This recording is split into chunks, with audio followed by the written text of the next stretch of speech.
ఈ అబద్ధం కూడా పాపమే. నువ్వు పుట్టినప్పటి నుంచి చచ్చే వరకు ఎన్ని పుణ్యకార్యాలు చేసినా ఒకే ఒక్క పాపం ఆ పుణ్యకార్యాలన్నింటిలో ఏం చేస్తుంది?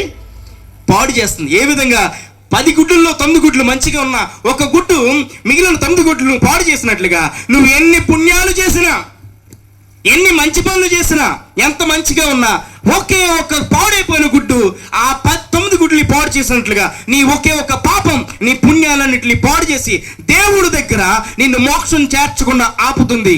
అందుకే ఆ మోక్షాన్ని చేర్చే బాధ్యత యేసుక్రీస్తు ప్రభు వారు తీసుకున్నారు.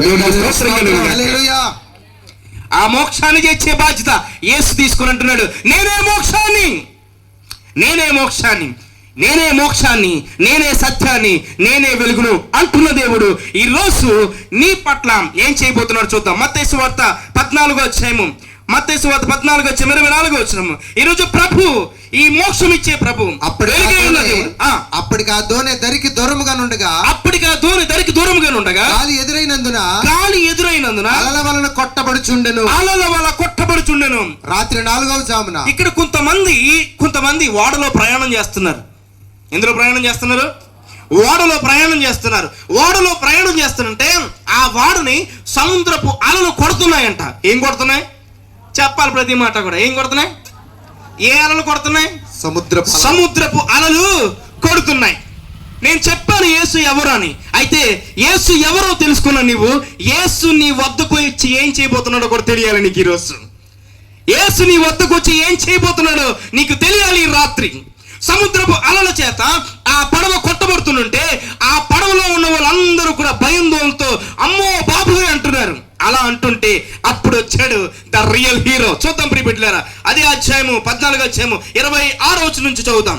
ఆయన సముద్రం మీద నడుచుట శిష్యులు చూచి తొందరపడి పోతమని చెప్పుకుని భయము చేత కేకలు వేసిరి.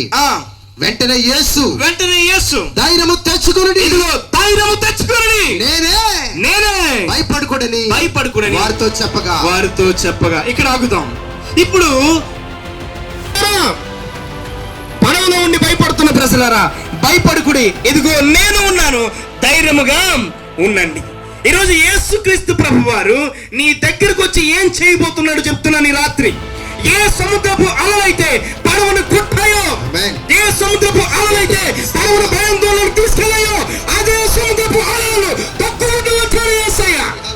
ఈరోజు ఏ శ్రమలైతే నిన్ను ఇబ్బంది పెడుతున్నాయో, ఏ కష్టాలైతే నిన్ను బాధ గురి చేస్తున్నాయో, ఏ బాధలైతే నిన్ను భయపడుతున్నాయో, ఆ బాధలను తొక్కుకుంటూ యేసయ్య నీ దగ్గర రాబోతున్నాడు.